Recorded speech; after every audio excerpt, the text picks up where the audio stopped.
I've been pretending to be homeless to test my family, and what I discovered changed everything. 6 months ago, I lost my job as an architect after my firm downsized.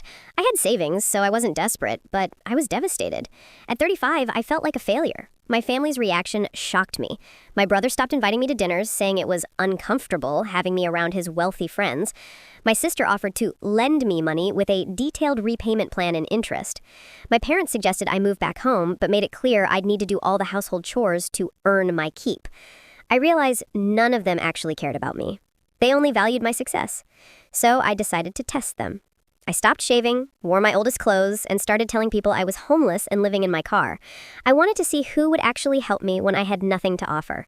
The results were brutal. My brother blocked my number. My sister told mutual friends I was embarrassing the family.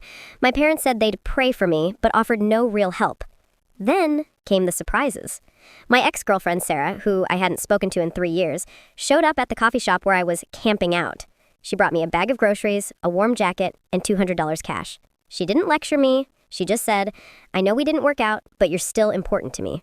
My former coworker, Miguel, who I barely knew, offered me his guest room rent-free until I got back on my feet. He said I'd helped him once during a project, and he never forgot it. Even the barista at the coffee shop, who I'd chatted with for months, started slipping me free meals and refused to let me pay.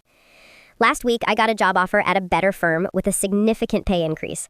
I showed up to my parents' house for Sunday dinner, clean-shaven, in a new suit, and announced the news. They were thrilled. My brother suddenly wanted to reconnect. My sister acted like nothing had happened. I told them the truth. I was never actually homeless. I had money the whole time. I just wanted to see who cared about me versus who cared about my status. The silence was deafening. I've cut off my biological family. They valued my success more than my humanity. Meanwhile, Sarah and I have been dating again. Miguel is now one of my closest friends. And that barista? She's coming to my housewarming party next month.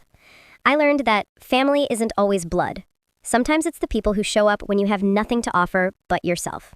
Best lesson I've ever learned.